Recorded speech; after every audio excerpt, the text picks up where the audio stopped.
Assalamualaikum. Hai teman-teman, namaku Yulina Sofa. Apakah kalian tahu apa itu korupsi? Korupsi adalah perbuatan yang dilakukan dengan maksud memberikan beberapa keuntungan yang bertentangan dengan tugas dan hak orang lain.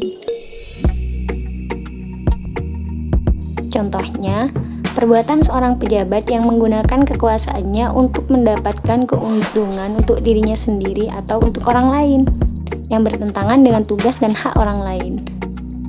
Adapun beberapa bentuk-bentuk korupsi yaitu ada 7. Yang pertama, kerugian keuangan negara. Yang kedua, suap menyuap. Yang ketiga, penggelapan dalam jabatan. Yang keempat, pemerasan.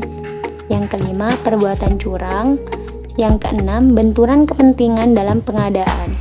Dan yang ketujuh yaitu gratifikasi.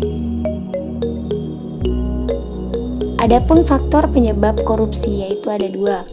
Yang pertama, faktor eksternal, dan yang kedua, faktor internal.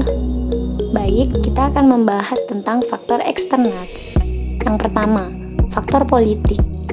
Faktor politik yang menjadi faktor penyebab korupsi seperti kepentingan politis, meraih dan mempertahankan kekuasaan. Yang kedua, faktor ekonomi. Biasanya faktor ekonomi yang menjadi penyebab korupsi itu adalah pendapatan yang tidak mencukupi. Sedangkan faktor yang ketiga yaitu faktor organisasi.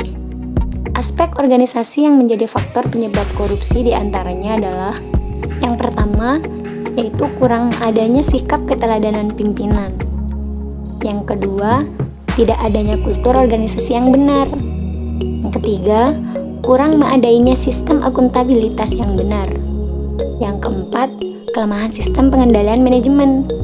Yang kelima, lemahnya pengawasan. Dan yang terakhir adalah faktor hukum. Faktor internal merupakan faktor pendorong korupsi dari dalam diri yang dapat dirinci menjadi aspek perilaku individu, sifat tamak atau rakus manusia, moral yang kurang kuat, gaya hidup yang konsumtif, dan juga aspek sosial.